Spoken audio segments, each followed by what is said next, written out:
Hello guys, and welcome back to my YouTube channel. If you're new to my channel, hello and welcome to my channel. My name is Summer. So today's video, I want to share this with you guys. I came across this post on Facebook. I will give you guys a link. You can check out his platform on Facebook. So this guy was, from how I understand the whole story, was driving past or whatever. He was going by and he saw this little girl with albinism. For anyone that does not know, albinism is basically the lack of pigmentation in their eyes, in the skin, on their hairs and everything. It affects their eyes. So one of the biggest disadvantages of albinism is they are very sensitive to sunlight on their skin, and their skin can burn easily. They can get skin cancer as well because they have no protection. Melanin protects the skin. Do you know what I mean? They have no protection. And the same thing with their eyes as well, that you see some of them, they're very sensitive to sunlight when it comes to their eyes, and they have all these issues. And he saw this little girl fetching wood, right? And approached this girl. Long story short, took this girl home to go and find out why at her age she's meant to be in school. Why is she out fetching wood? Guys, listen to this story, because like I always say, when I feel like there's a message to pass across, that is what drives me the most to make videos about. Now this guy followed this girl home, considering that this girl's skin is sensitive to sunlight, yet he was out there in under the hot sun.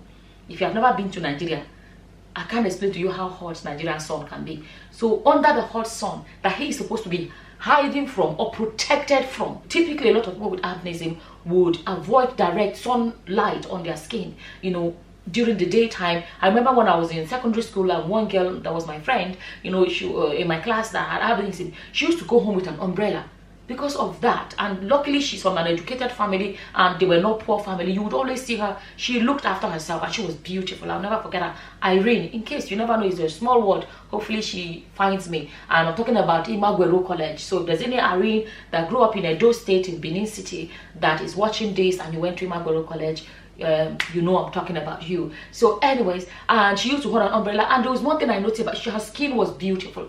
I would say it, every skin is beautiful, and what I'm referring to is the fact that she didn't have any of the problems. Okay, going back to this story, this girl, the sun that she's supposed to be hiding from, she was left under this hot sun to be fetching wood. So he went home with this girl to find out what the story is, and long story short, this girl's father died after she was born and her mother remarried. So the new man the mother is married to is not her father. So from what this guy gathered, the other children in the household were going to school, but this one, that her father is dead, he's not allowed to go to school. So this man married the woman that had the child and chose not to look after this child because, well, apparently because she's not his own. Okay, now on one hand, for those that may not know, in Western society or other parts, civilized part of the world as they call it, you will find a girl like that, the government would look after her because she has a disability. She has something that puts her at a disadvantage. There will be whatever health care she may need, the government can fund it, whatever things she needs to protect her, right? But no, she is in a country, unfortunately a country called Nigeria, where the government, they don't even look after people that have no issues, not to talk of people with any kind of disability. Disability with their skin, disability with their sight, disability with their physical disability, all kinds of disability. People that need wheelchair, people that are blind, people that come to Nigeria and see people with disability begging on the streets. Okay, this is gonna derail this video. Coming back to this story, and this guy decided that he wants to look after this child. He wants to provide for this child, and decided to put this girl in a private school.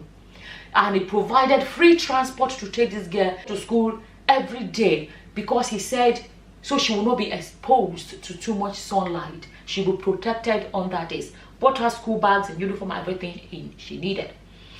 And then he found out, he went to the school one day and they said the girl was not in school and she had not been to school for a while. He went back to the house, asked the mother what happened, and they said the father, okay, the stepfather, the woman's new husband, got angry and said, why will somebody come here and do this without his permission?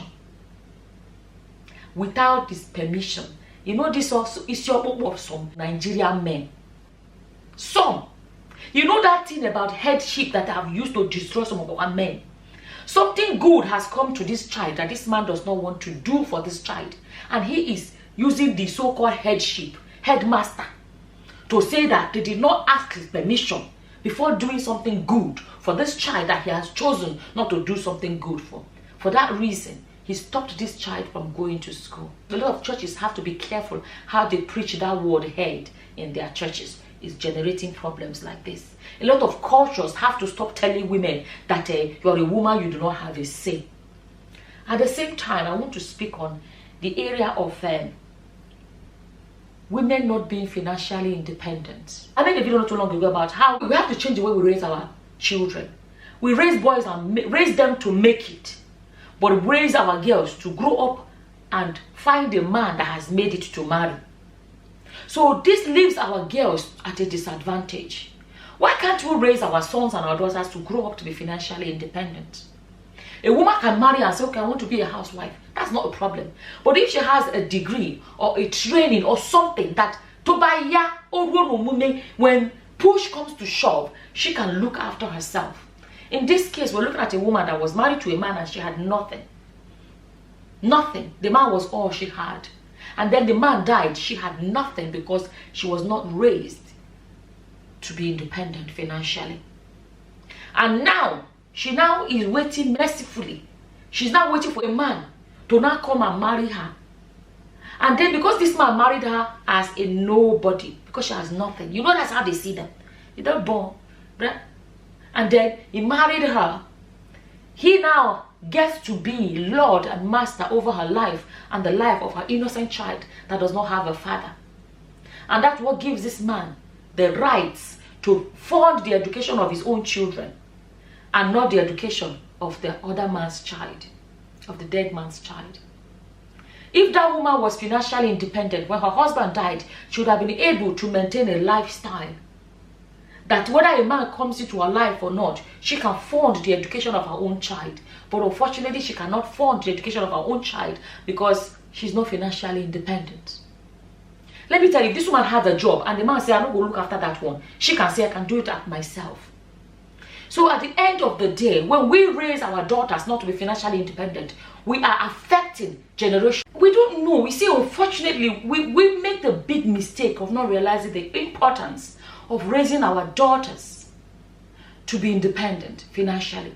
Because whether you like it or not, I'm not saying fathers are not caring. I'm not saying fathers are not loving and providers or whatever.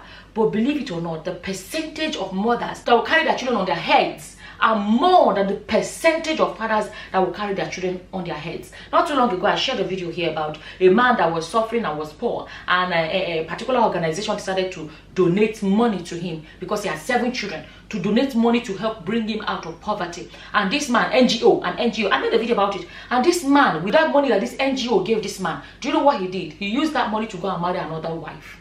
So at the end of the day, that money was wasted because, believe it or not, he marrying another wife means he's taking on more responsibility. And you know, they will have more children. So they gave him money to help him provide for the one he already had, but he used it to go and acquire more responsibilities. So let me tell you, see this woman, that this child, that the husband died, if that woman had money, there is no way her child will suffer. Do you know, for example, there are a lot of parts of the world where they have a welfare system. I know of a country where they used to give the welfare payment to the husbands of the house, the men of the house. Like maybe they can't get a job, the man has been looking for a job, no jobs, you know, there's not enough job in the country, or maybe one thing or the other that puts them to a disadvantage, and the government provide for those families, right? Through the taxpayers' money. That's what is done. So people frown at it, but I understand the need for it. That's why you will see that before somebody will come to your house with a gun to come and rob you, the chances are slim. Do you know why? Because it's not worth it, because the government will make sure they have food. Sometimes people that go the extreme to go hurt other people to steal from them is out of desperation. But you find that when everybody at least have a shelter, have food in their stomach, and all of those things that are provided, the chances of crime being high like it will be in a country like this, the chances are slim, because people that have no job, the government will provide them with home to live in, provide them at least food to, you know, money to keep them. They will never be rich from it, but they are okay that they are not starving. Anyways, initially this money used to be government welfare money. This country I'm talking about, they used to give it to the men. They now found out that a lot of, not all, but there were a lot of men that the families were not really benefiting from the money, because it's a country with alcohol problem. So a lot of the men will go spend the money to go drink. They'll give their wives small out of it to cook. That money was not having the right effect that the government would like it to have. And then they changed it and they started giving the money to the wives. And that was when things changed. Children were eating well, the homes were well run, and all of that. I don't know how, but let's be honest, there are more percentage of women that would do any and everything to make sure that the family is fine compared to men. I'm not saying they are not men that love their family. I'm just saying that the percentage of women, typically, I don't know why, but it's always higher. So this is why it is important for us to take the idea of raising financially independent women. Look at this man, for example, and look at this story. And your heart will be broken for this little girl. She didn't ask to be born, and she didn't ask for her father to lose his life. And look at what she has to go through in that country. One, a lot of the things in our society failed him, right? The way we raise our girls, our females typically, not to be financially independent, failed him. We need to change that mentality. Another thing that failed him is the government. The government does not look after, like I said, in some countries, a girl with disability, because it's seen as a disability because of their sight. Do you know what disability is? The thing that affects you, that puts you at a disadvantage when it comes to your peers, to other people like yourself. For example, the fact that she has to be hiding from the sunlight, or she needs extra protection for her skin, you know, puts her at a disadvantage. So people like that are vulnerable. People like that in Western society, the government provides for them. They can have yearly or whatever checkups they need for free, and all of those things provided for.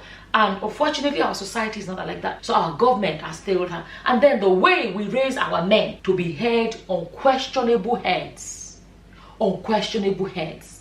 that some men now take it so far to the point where they can just feel disrespected because somebody came to help a child, his stepchild, without his permission. Let me tell you, if that help was for his own biological children, somebody came and said, he came back from work and his wife said, look, or somebody came and said, go pay school fees for your children. He wouldn't have rejected it and said, because he didn't take permission before providing for my children, but because that child is not his. The same time, whether you like it or not, I will drag churches in the churches. I will drag churches in this thing, because a lot of our churches preach this headship in a way that it was not how the Bible designed it. When you say Jesus is the head of the church and the church is the bride, and you are a head like Jesus, why don't you behave like Jesus and be caring and be loving and be humble? Jesus was so humble that he washed the apostles' feet. Jesus did not come and oppress all the people that were under him. While we were yet sinners, Jesus came and died for our sins. That is the amount of love that Jesus had. So before you claim a head like Jesus, be like Jesus. Will Jesus do what this man has done? Will he do it? Of course not. So what are we talking about? I wanted to share it. Like I said, the main things we have to look at are these areas of how our women are always placed at a disadvantage because of how society raised them. Like I said, if this woman had money, I do not believe she will leave her child without an education. I do not believe that. Hopefully this message that I'm passing across is trickling in. Enrich women, you will enrich society. Impoverish women, you are impoverishing society in a lot of ways. That is a big message, I believe, that we can see from this story. As always, what I have shared here now is my opinion about it. And whatever your opinions are, please feel free to leave them in the comment section below. And with that, I'm going to say thank you for watching. Until the next time, guys. Bye-bye. Bye.